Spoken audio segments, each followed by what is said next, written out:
Good evening, welcome to week 7 of the Premier League review. 5 talking points we'll look at today are 1. Chelsea v Arsenal. 2. David De Gea's performance against Everton. 3.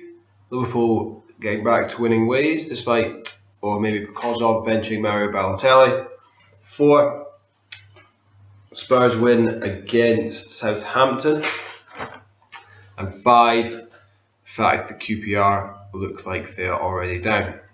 So number 1, Chelsea v Arsenal was the biggest game of the weekend, and there has been quite a lot of criticism of Arsenal's performance.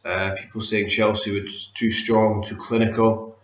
I actually thought this was one of Arsenal's best performances in years against Chelsea, and also against one of their rivals away from home. I thought the first half especially, Arsenal were quite impressive. Chelsea were doing their utmost to break up Arsenal's fluency. A lot of fouling going on. I thought Gary Cahill probably should have been sent off in the first half. And it was just an amazing run from Hazard and a fairly reckless challenge from Koscielny that got Chelsea ahead. They didn't create any other clear chances in the first half that I remember. And yeah, like I said, I thought Arsenal were good value. Chelsea, though, I suppose were particularly solid. Costa's goal was magical in its delivery and its execution. And Chelsea roll on. They look fairly unstoppable at the moment, and they should go on to win the league quite handsomely. Of the red cards, as I said, I thought Cahill should have been sent off. I thought Welbeck's wasn't quite as bad. Quite enjoyed the physical domination that the Wenger showed over his rival Mourinho. But having said that, it really just shows that Mourinho has got under Wenger's skin. The mind games have worked, and Wenger is losing his cool. Not a good example to the team. So yeah, Chelsea looking supremely confident, but I think that Arsenal can take plenty of positives from the game. Jack Wilshere I thought was excellent, and for once they didn't look overawed away from home against one of their rivals. Second talking point, David De Gea's performance. He was absolutely magnificent. I actually read a Twitter post. The poster shall remain anonymous for now, but he was suggesting that David De Gea was massively overrated and hadn't done well at Manchester United so far in his career there.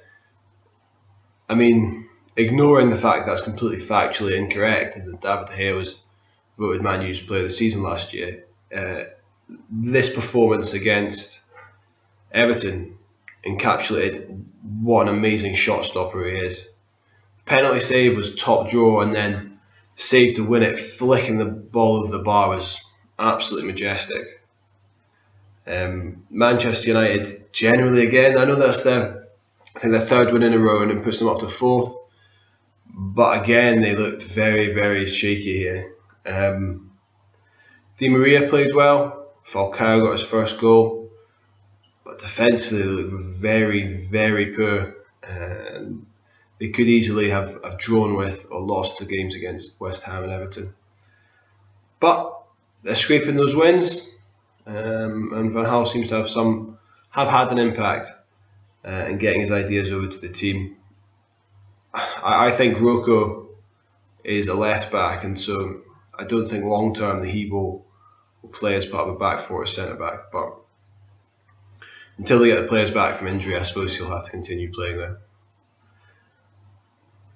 Moving on to Liverpool's win against a West Brom team who had been on form. Liverpool weren't entirely convincing here. Lallana scored a lovely goal and generally looked quite dangerous all game. Lambert started ahead of Balotelli. I think that was the big talking point, and I actually feel sorry for Balotelli in this regard. As I said last week, he's been working extremely hard. he's just not been getting the rub of the green, and he's not been scoring. I seems to have a huge dry spell that's gone back quite a while, and that seems to be playing on his mind a little bit. Lambert looked okay instead of him. I think, as I stated in an article I wrote about Liverpool before the season, even before Balotelli came in, players of the calibre and quality of Lambert and Barini just aren't good enough, and are not in the same league as Sturridge or Suarez. I think they needed to bring in players of a higher quality if they were going to retain their place in the top four. And Brendan Rodgers seemed to go for a quantity over quality approach, which has hampered them so far in their attempts to revisit the form that they had last season.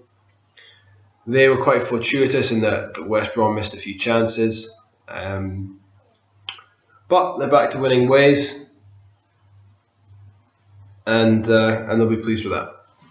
The fourth talking point: Mauricio Pochettino's victory against his former club. Spurs had actually been winless for a wee while, I think since 24th of August, if I'm not mistaken, prior to this game. And a large part of that, I think, is their lack of a good quality centre forward. Now, Adebayor last season, when Sherwood brought him back in, did very well, but as is often the case with Adebayor, mentally he's not always at the races, and when he's not, he doesn't really do anything.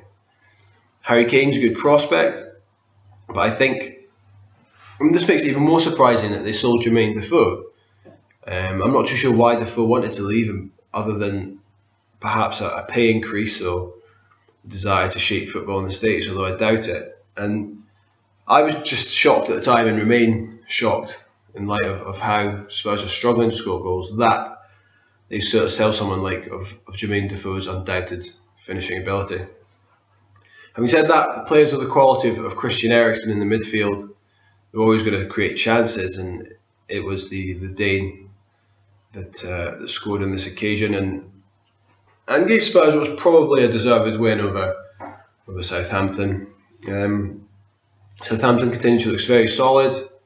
Ronald Koeman continued doing a great job there. Okay, lastly, we have QPR appearing to almost be down already. They look pretty abject and hapless. There's nothing that I could see as a positive for fans of QPR. They aren't scoring goals, they're conceding goals. Rio Ferdinand is really off the pace generally.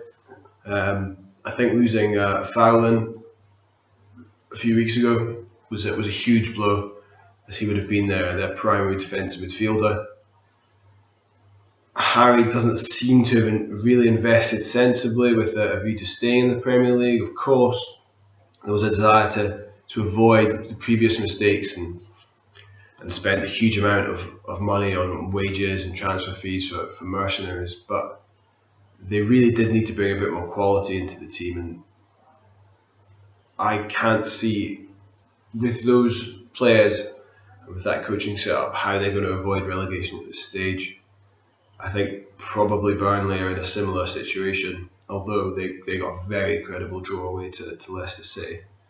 And they also scored a couple of goals as well, which they've been struggling to do recently. So at the moment, it looks very much like QPR and Burnley are going down. I think that about wraps it up. Thanks for stopping by, and I shall see you in a couple of weeks due to the international break. Cheers, bye bye.